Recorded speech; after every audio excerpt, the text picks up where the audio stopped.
রাজভবনের নাম পরিবর্তন। আজ থেকে রাজভবনের নাম হচ্ছে লোক ভবন। রাজভবনকে লোক ভবন বলে ঘোষণা করলেন রাজ্যপাল। আরো একবার জানাবো আপনাদের, রাজভবনের নাম আজ থেকে পরিবর্তন হয়ে যাচ্ছে। রাজভবনের নাম হচ্ছে আজ থেকে লোক ভবন। রুমা পাল এই মুহূর্তে টেলিফোনে রয়েছেন আমাদের সঙ্গে। রুমা, কি জানা যাচ্ছে? দেখো সেই ছবি আমরা দেখতে পাচ্ছি যেখানে কিন্তু রাজভবনের পুরো নামই বদলে যাচ্ছে লোক ভবন, এবং রাজ্যপাল নিজে স্বয়ং জানালেন যেটা সেটা গোটা দেশ জুড়েই হচ্ছে, এবং এটা অবশ্যই এটা স্বরাষ্ট্র মন্ত্রক থেকে এই বিষয়টা এসেছে এবং রাষ্ট্রপতির নির্দেশে এটা হচ্ছে, এবং সারা দেশ জুড়েই কিন্তু এটা লোক ভবন হচ্ছে রাজভবনের নাম। যদিও রাজভবনের নামের সাথে একটা ইতিহাস জড়িত রয়েছে, সেটা হচ্ছে যা সার্ভিস মানে সেবার জন্য। রুমা, তোমার কথা স্পষ্টভাবে সে পৌঁছচ্ছে না, আরো একবার যোগাযোগের চেষ্টা করবো। রুমা পাল প্রতিনিধি টেলিফোনে ছিলেন আমাদের সঙ্গে, এবং যেটা জানাচ্ছিলাম আপনাদের যে রাজভবনের নাম আজ থেকে পরিবর্তন হয়ে যাচ্ছে। আজ থেকে রাজভবনের নাম পরিবর্তন হয়ে হচ্ছে লোক ভবন। রাজভবনকে লোক ভবন বলে ঘোষণা করলেন রাজ্যপাল। এই নাম পরিবর্তনের বিষয়ে আর কি জানা যাচ্ছে? রুমা পাল টেলিফোনে রয়েছেন আমাদের সঙ্গে। রুমা, ঠিক কি কারণে রাজভবনের নাম পরিবর্তন হয়ে যাচ্ছে? দেখো, এটা নির্দেশিকা, কেন্দ্রের নির্দেশিকা রয়েছে এবং অবশ্যই সারা দেশ জুড়ে এটা হচ্ছে, এবং রাজ্যপাল তিনি জানালেন যে রাজভবনের নামও পরিবর্তন হয়ে যাচ্ছে লোক ভবন। এবং ইতিমধ্যে আমরা দেখতে পাচ্ছি রাজ্যপাল তো তিনি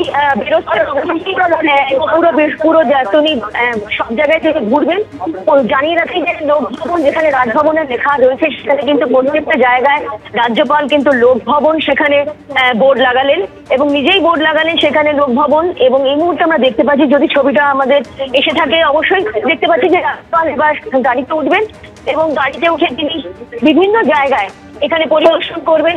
কারণ রেড রোড থেকে শুরু করে তিনি যাবেন এবং ভিক্টোরিয়ার দিকেও যাবেন, এবং তারপর কিন্তু তিনি রাজভবনে আবার ফিরে আসবেন। দেখুন, রাজভবন রাজ্যপাল বলেছেন যে হেরিটেজ, যখন আমরা জিজ্ঞেস করেছিলাম যে এটা রাজভবনের সাথে একটা ঐতিহ্য রয়েছে, হেরিটেজ রয়েছে, সেক্ষেত্রে তিনি বলেছেন এটা সার্ভিস টু দ্য পিপল, অর্থাৎ মানুষের কাজের জন্য রয়েছে যে রাজভবন। সেই কারণে কিন্তু লোকভবন এই নামকরণ করা হয়েছে, এবং আজকের থেকেই এটা লোকভবন হলো। সারা দেশ জুড়েই এই রাজভবন লোকভবনে পরিণত হবে, এবং সেক্ষেত্রে কিন্তু শুধুমাত্র মানুষের কাজের জন্য। কারণ দেখো, রাজ্যপাল কিন্তু তার 3 বছর পূর্তি উপলক্ষে কিন্তু বারবার আমরা দেখতে পাচ্ছিলাম তিনি বিভিন্ন জায়গায় যাচ্ছেন, গ্রামে গ্রামে যাচ্ছেন এবং মানুষের সাথে কথা বলছেন এবং বোঝানোর চেষ্টা করছেন যে তিনি কিন্তু তাদেরই লোক। এবং সেক্ষেত্রে জানিয়ে রাখি যে এই মুহূর্তে কিন্তু রাজ্যপাল বেরোচ্ছেন এবং কিছুটা পরিদর্শন করে কলকাতার বিভিন্ন এই আশেপাশে সব পরিদর্শন করার পর তিনি আবারও ফিরে আসবেন রাজভবনে। এবং তারপর অবশ্যই আমরা দেখতে পেলাম যে গোটা রাজভবন চত্বরই কিন্তু এবার লোক ভবন নামে পরিচিত হবে, এবং যেখানে যেখানে রাজভবন লেখা আছে সেখানে কিন্তু লোক ভবন লেখা হলো, এবং রাজ্যপাল স্বয়ং সেটা লোক ভবনের লাগালেন, ভোট লাগালেন এবং তিনি বললেন, এবং এটাও জিজ্ঞাসা করা হয়েছিল তিনি পলিটিক্যালি মোটিভেটেড, কিন্তু না, তিনি বললেন পলিটিক্স, তিনি এই বিষয়টা কোনোভাবেই কোনো বিষয়ে উত্তর দিতে চাইলেন না। এবং তার বক্তব্য যে এটা লোক ভবন করা হলো কারণ মানুষের কাজের জন্য রাজভবন, সেই জন্য সাধারণ মানুষের জন্য রাজভবন, সেই কারণে কিন্তু এটা লোক ভবন করা হলো। পারবো না রুমা, এই জায়গাতেই তোমার কাছে জানতে চাইবো, এই যে নাম পরিবর্তন হলো, রাজভবনের নাম পরিবর্তন হয়ে হচ্ছে লোক ভবন, এর জন্য নতুন করে পরিবর্তন কি আনা হচ্ছে রাজভবনে প্রবেশের ক্ষেত্রে? মানে এখন থেকে সাধারণ মানুষজন তারাও কি ঢুকতে পারবেন? কি পরিবর্তন হলো? বলে রাখি যে দেখো, জনরাজভবন কিন্তু আগেই করা হয়েছিল, জনরাজভবন আগে করা হয়েছিল, তখন কিন্তু সাধারণ মানুষ যাতে ভেতরে প্রবেশ করতে পারে সেটা কিন্তু রাজ্যপাল আসার পর কিন্তু সেই ব্যবস্থা হয়েছিল, এবং তিনি রীতিমতো জনরাজভবন নাম দিয়েছিলেন। এবং দেখা যাচ্ছে যে এখন এই মুহূর্তে আমরা দেখতে পাচ্ছি যে রাজ্যপাল বেরোচ্ছেন বিভিন্ন কলকাতার এই আশেপাশে জায়গায় তিনি যাবেন, এবং সেক্ষেত্রে আমরাও তার সফর সঙ্গী হলাম। এই মুহূর্তে আমরা দেখতে পাচ্ছি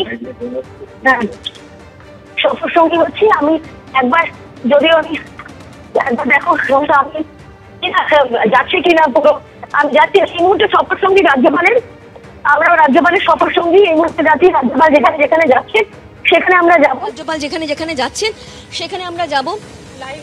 রাজ্যপাল এই মুহূর্তে রাজভবন থেকে বেরোলেন, রাজ্যপাল বেরোচ্ছেন একদম সাউথ গেট দিয়ে।